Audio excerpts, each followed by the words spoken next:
Well, it all comes down to first stopping Lamar Jackson and containing Lamar Jackson.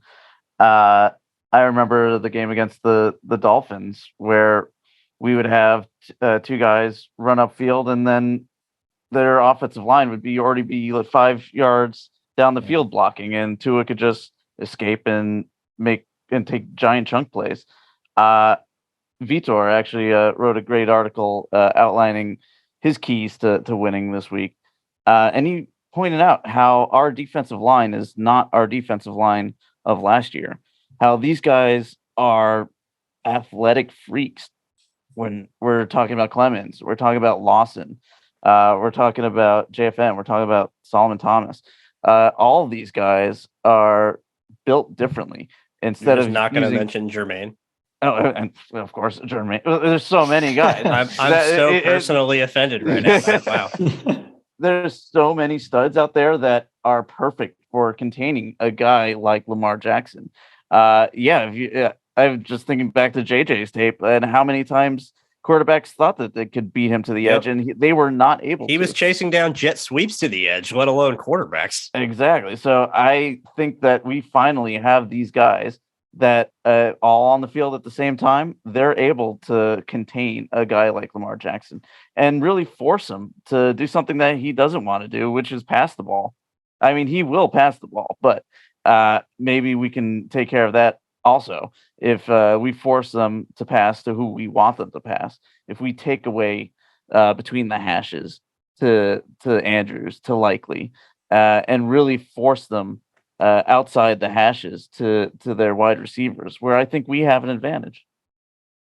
So on defense, and I'm trying not to be like too much of a Debbie Downer on this one, but a little bit of a backstory. So like when I first started or decided that I was going to, do this in terms of, put my football opinions out onto the social media world. I still have a really, really good relationship with my high school football coach. And so I would send him some things and I'd be like, hey, like, what do you think about this? And, he'd give me some feedback and stuff. And one thing he always told me, and I'll always remember it every time I'm watching film doing certain things, is he'd say, listen, at that level, there are certain guys, you can have the scheme, you could have whatever you want, all perfectly set up. There are some guys that just transcend the chalkboard. And one of those guys is Lamar Jackson. He is 100%. 100%. He's one of the guys that, listen, do I know how to stop Lamar Jackson? I don't. I mean, listen, you got to play, from a general standpoint, you got to play disciplined football. Everyone's got a responsibility. You got to be sound in that responsibility. You have to, whether it run game, pass game, whatever it is, contain them. One thing for option wise that I would like to see, if they in fact run in the option game, which I'm sure they will, attack the mesh point. That's one of the things for me. Attack that mesh point. The offense in the option game is trying to create or confuse you. They're trying to say, okay, if you do one thing, we're going to do the other. And based on your decision, we're going to go one way or the other. And so for me, attack that mesh point, make that decision just a little bit more difficult. If you attack Lamar straight away, he's going to hand it off, probably the better option for the Jets defense. But if you go undisciplined and you're automatically, boom, right to the running back, Lamar's going to pull it and he's going to get in space. That's besides the point of, the gap run scheme, taking advantage of the aggressiveness of the front four of the Jets defense. I think there's probably no better example of what you don't want to see happen than what happened on Thursday night in Indianapolis last year for the Jets defense in terms of the run game and exactly what the Colts did there. Obviously Carson Wentz isn't Lamar Jackson, but it's kind of that same thing of taking advantage of the aggressiveness of the front four.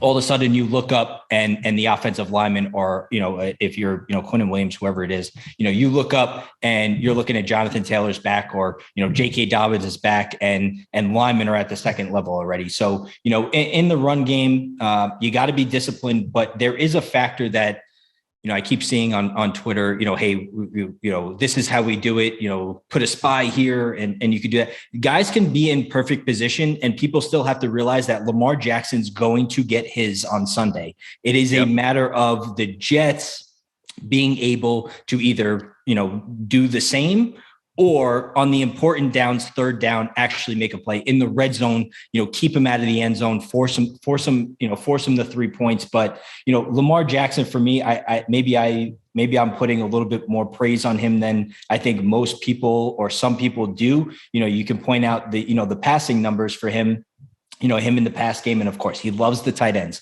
Mark Andrews is a problem. We have a little bit of a linebacker problem, so that's not good. Isaiah Likely, he's going to get play. He had a phenomenal preseason. And he's a guy also that you can't just chalk him in as if he's in the game, he's going to, it's a pass play. He can block as well. They can be really creative with him. But overall, Lamar Jackson at the end of the day is the key to everything. But you have to realize that. And I think the message more so, I'll leave kind of the scheme, to Jeff Ulbrich, and maybe that's a bad idea. I don't know. But at the end of the day, I think the message that you have to give these guys, listen, they know what they're supposed to do, right? I think the message to the defense has to be, if Lamar breaks one, don't get discouraged, right? Next play. Don't worry about what happened on the play before, because if you do that, the game, if they worry about Lamar going 45 on play 4, it's going to be a long day for that defense. And so guys have to step up. Guys have to be a leader. You have to throw the previous play out and play for the next play and keep them as best as possible out of the end zone. Lamar Jackson's going to get his. But the Jets could very well have a really, really big issue on defense, trying to stop Lamar Jackson and everything else that his talent really comes with. He's the best athlete on the field. He's the best athlete in the stadium. Wherever you're at, he's the best athlete. And he can really be dangerous in terms of if he gets outside contain on you, he's probably going to run. But he's also going to look for, if it's there, an option downfield. And if that's Mark Andrews up the seams or whatever it might be. But he's also, in my opinion, an efficient passer. So he's not just going to, rely on the run game and then, kind of guess on the passing downs. If you just leave it to, hey, we just have to stop the run game, I really do think we can also have a problem covering these tight ends and getting stops on the big downs. Yeah, James, sorry if that was too negative, but I keep seeing on, and I don't mean to it's just like, we don't really have, it's hard to figure out what the answer is, only because even if you have the answer, you have a really good chance that he may still just burn you. That's kind of how you have to live with it and not get too discouraged as the game goes on. So you can continue to just compete, to try to keep him at least out of the end zone, for a good portion of the game. No, I'll start by saying I completely and totally agree with you about Lamar and his talents and how you feel about him and rate him, in terms of his talent. It's 100% warranted, but flat out period. He is, your old high school coach is saying it perfectly. Some guys transcend the chalkboard. He's 1,000,000% one of those guys. Yeah. There is maybe 10 players in the entire NFL, regardless of position, that are as fast as Lamar Jackson. In terms of put them in a race, have them. If Lamar would have ran a 40 at the combine, I'm telling you, it would have been sub 4.35. It's no doubt. Easy. Yeah. So when you're saying he's the best athlete in the stadium on most times in most games that he's in, you're right. You're 100% right. Spying him is pointless. We don't have anybody that is a spy that is going to be remotely quick enough, fast enough, explosive enough, or agile enough to keep up with him. There's no point. You're giving him yards by doing that, because he's going to burn the pursuit of whatever player is spying him. So for me, when you're talking about containing him, I think, again, it kind of goes back to not being scared and not being passive. If you just want to say, we're going to try and keep everyone in our spot. We're not going to be, come downhill too hard. We're going to try and, be passive and let him run to us, that's not going to work. So specifically with the read option, the one thing I want to say is, please, for the love of God, Jeff Ulbrich, run scrape exchanges when they are running read options. And for anyone that doesn't know what a scrape exchange is, there's a handful of ways to defend a read option. Like you were talking about, James, when you have the defensive end that's crashing, if it's going to be a true, zone read and not sort of a midline option or anything like that, which the Ravens do run, and that's another issue they got to worry about. But I'll get to that later. Specifically with the zone reads, you're going to have that defensive end who's going to be unblocked, and he's going to get the choice of, I'm either going to stay backside and I'm going to play contain in case the quarterback keeps, in which case Lamar is going to hand the ball off. The running back is going to have a free cutback lane. It's going to be 4 or 5 yards easy every time, if not more. Or that defensive end is going to crash down and try and get the running back, in which case Lamar keeps it, goes around the edge, and there's no one around the edge to contain. A scrape exchange is basically doing both. So you crash your defensive end and have them go after the running back. And as the defensive end is crashing down, you're having a linebacker come down behind the defensive end and scraping off their backside, hence the name scrape exchange. And they are basically swapping responsibilities. So the defensive end's going to crash in. I'm going to get the running back regardless of whether the quarterback hands it or not. I'm coming down on this running back.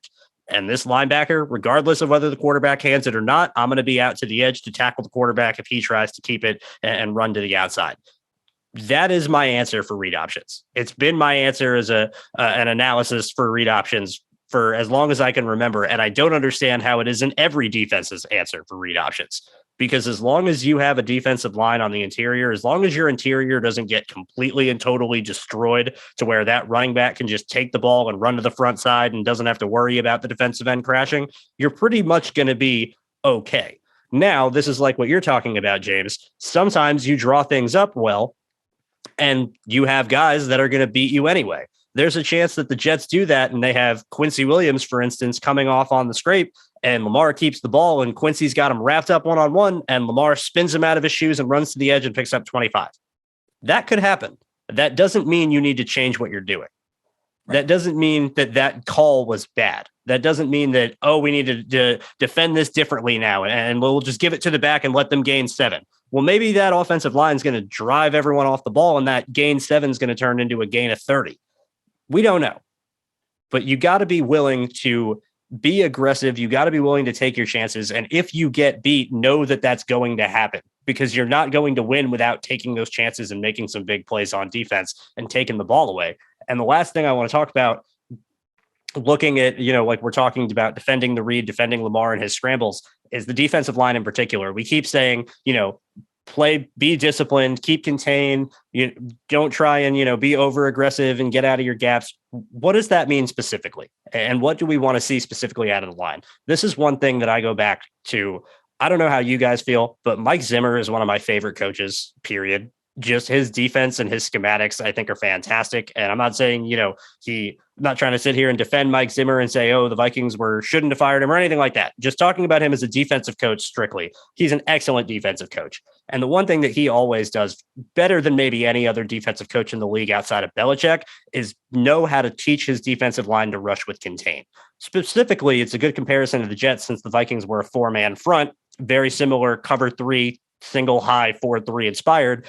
Jeff Ulbrich had 2 guys in Anthony Barr and Eric Kendricks that played for him under UCLA that went up to the Minnesota and thrived in their system. So same idea. The defensive line in Minnesota under Mike Zimmer always knew how to rush with contain and have every single member of their front cover a different gap. So that's what it kind of means by play with contain. It's not just have your guys to the edge and not have them getting too far to the outside and giving lanes inside, or getting too far inside and giving lanes to the outside. It's about layering your pass rush. So when you're rushing the quarterback and you have a defensive tackle, you want to have at least one of your guys as a defensive tackle. Sure, you want them getting pressure on the interior, but you want one of them kind of hanging back and watching the front of the pocket in case the quarterback steps up, to where they can quickly disengage, go in and make a tackle. You want one of your pass rushers that's coming around the edge, taking a wider angle in case the quarterback is trying to get to the outside. That way, if they get to the outside towards them, they're already wide and they'll run right into them. Or if they run to the edge to the outside, they're taking that wide angle and can chase in pursuit. Your other defensive end, you want them kind of a little more to the inside in case the quarterback tries to skip around or take that inside lane, or maybe they can drive and collapse the pocket and collapse the tackle and push the quarterback into that other help. Your last defensive tackle, you want collapsing the pocket, taking away that lane to step up. Everyone has a role. Everyone has a function. And it's so much more detailed than just here's our 4 guys, go get it. So I know the Jets don't play that way. And that's what's so scary. And that's why we're so concerned is that we have our front 4 in our minds. It's go kill. We're not going to worry about playing contain. It's cause as much crazy havoc up front as you can. And the guys behind you will clean it up. I think you've got to be more coaching staff and schematically. It's not the players. That's the one point I want to make. The players need to be disciplined too, but the coaches need to make their scheme play with more discipline and teach their players to play with more discipline specifically for this matchup. Otherwise, they're going to get gashed and there's not going to be anything they can do about it. Yeah, you're absolutely right. We've been talking ad nauseum about the coaching staff kind of getting unstuck from their ways and adjusting to what needs to be adjusted to. And they haven't shown really the willingness to want to do that. And I don't think anything's changed. I don't think you've seen anything that shows that they've shown any signs of changing at all. I think it's going to be what it's going to be. We talked about how Lamar's going to be elite, but I think we need to force him to be elite. If we can do that, that's a win on its own. Because if we just make things easy for him, then he's just going to tear us up all day. No, you guys are absolutely right. And I didn't really intend to make it seem like just lay down and Lamar's going to do whatever he wants to do. But you guys are, absolutely right. And Andrew, it was a good point on the option. And listen, I'm a sucker for option football. So I got to back you up. Did you say they run midline? The Ravens run midline? Yeah, they run midline. They run run midline. Yep, they run pistol midline. They run gun midline. They run triple option. They run sweeps. They run counters. They run a split zone option where it looks exactly like split zone and then defensive end crashing. Lamar either keeps it and then he's got the tight end running on the split as a blocker to the front side, or they run a play action off of that and then the tight end leaks out to the flat and it's a bootleg. Yeah, they run a million different types of option plays, more so than just the read option. So I want you to finish what you're talking about, but then that was going to be the last point I was going to make is how do you deal with all those other plays? I'm going to get to that in a minute. Yeah. Okay. Yeah, no, because I mean, midline,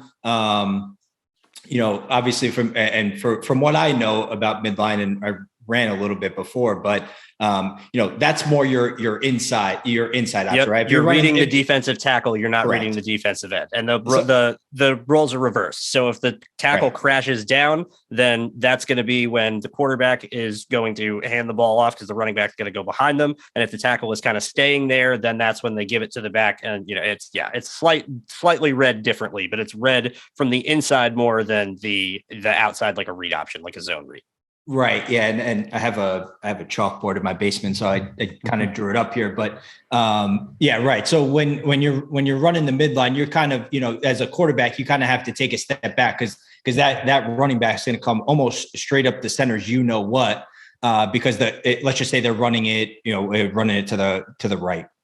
So that right guard there, he's basically it's basically almost like an Olay. If there's, let's just say it's a one tacker, it's basically an Olay and let's get to the second level. Cause as a quarterback, you're reading that defensive tackle again, right? If he crashes, then Lamar's pulling it and he's going inside. And then if he, if for whatever reason, which maybe not out of the question, someone comes entirely upfield, then you're kind of just, which is probably a possibility for the Jets here. You can give that there. So with the scrape, right? As you call it, was it scrape? Yes. Scrape exchange is exchange. So the term.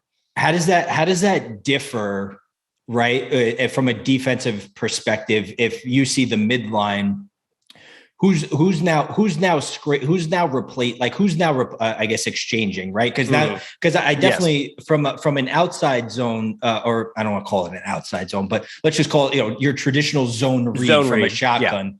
Yeah. Lamar's reading that defensive end, and that linebacker that's over the top there, he's going to be the one that exchanges. So is it somewhat similar in this, or is it, and maybe it's harder to read, I'm not really sure, but when it's kind of in, when you're running that midline and you're more inside, is it more difficult to defend in terms of if you're doing the scrape and the scrape exchange versus a midline as opposed to like an outside zone read type of option? It's a completely different ballgame, quite honestly. Okay. So, and how you're going to go about defending it, at least in my opinion, because you kind of can't really scrape exchange a midline option. Because when you're running a midline option, with the way the design, you have the running back, they're going to be coming from side to side, and they're going to be kind of taking a sweep action almost. That defensive tackle is going to be left unblocked. If the tackle goes chasing that running back, then it's going to leave a gap wide open up the inside. That's when the quarterback just keeps it and goes right at the gut. If the defensive tackle kind of stays backside and waits for the quarterback, then the running back is going to be able to take it. Guard is hopefully going to be able to get a good reach block on that tackle who's standing still, and then it kind of becomes outside zone, and the running back's taking it on a sweep path. You can't really do anything inside to stop, a scrape exchange with any sort of crash. Because if you crash that defensive tackle in, then you better hope that your linebacker is either screaming down right there to beat the quarterback, and God forbid you're wrong and it's a play action, then it goes over your head. There's still a bit of a risk of that with, the zone read and a scrape exchange. But the positive to that is that when you're running that scrape exchange, if it is a play action, that linebacker is now basically free off the edge.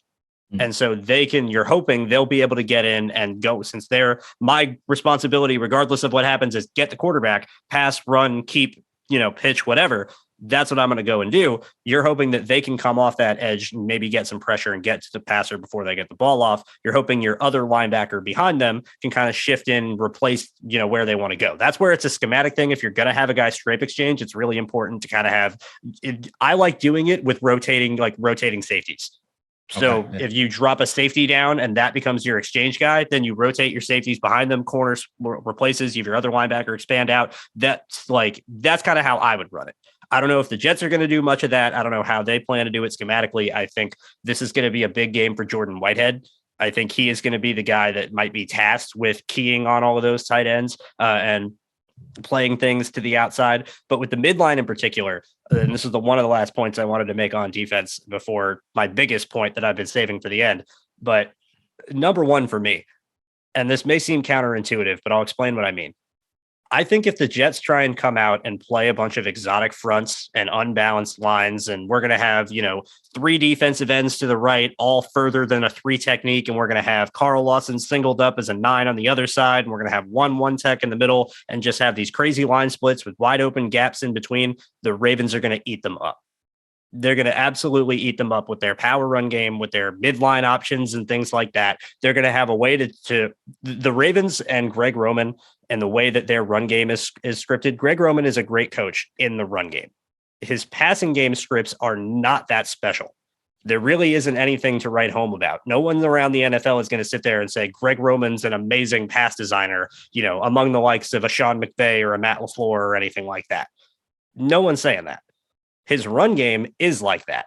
And he can sit there and go, you're leaving the left B gap open. I have 4 runs off the top of my head that I can audible to that'll attack that wide open B gap and be a big game. You have to be, and this is kind of goes back to the point of being contained and being disciplined. You have to have a balanced front. You cannot play with an unbalanced line. You cannot play and try and overload or try and do like we've seen the Jets do, where they'll run some of their double mug things, especially on third down. They'll run that mug pressure look. I'm sure they're going to do it some. And if you do it in the right times and against the right calls, it can still be effective. But that to me seems like you're asking for some trouble, where if you are bringing everyone to the line of scrimmage and you're not having anyone come from different depths and you're kind of spreading yourself out from the defensive line perspective, I think you're making things easier for the Ravens. So when it comes to that defending that midline, I think you got to play balanced, tighter fronts on defense. Have 2 defensive tackles close together in the middle. So it's not just that's your scrape, is one of them chases and one of them stays backside. It's not so much the linebacker is going to come downhill and replace on the defensive end who's going to be unblocked. We're just going to have a tighter formation to start with, where it's not just going to be that one defensive tackle. We're going to have our linebackers close behind him. We'll have another defensive tackle close to it. We'll have a 5 tech defensive end on the strong side the other way. That's, hopefully going to crash down and take away that front side edge to the running back. You got to be balanced, and you got to have people in basically as even of a position as you can to cover as many gaps as you can. You can't just, if the Ravens come out and it's 3rd and 7 and they see an overload look from the Jets, they're going to run counter away from it and it's going to be a first down. So that's a big point for me is stay balanced. Don't run any sort of crazy exotic fronts or formations. You have to disguise a little bit, like we've talked about before, Matt, in our couple of weeks about this defense overall, and that you can't just come out and run spot drop cover 3 17 times in a row. But at the same time, you don't want to be too complicated. You don't want to be too exotic. You don't want to leave too many open gaps, especially in the pass game as well, where I go back to where I was talking about the start about rushing with contain and having guys each have a lane and a responsibility. You don't want to just leave wide open gaps for Lamar to scramble through. If you cover everyone downfield, which is going to be the goal, he can still make you pay with his legs. You don't want to make it easier for him to get out of the pocket. So you got to be balanced, and you can't take, I think it's about being the tougher team and being the more sound team. And if that means lining up in the same, standard balanced formation every play, then that's what you got to do.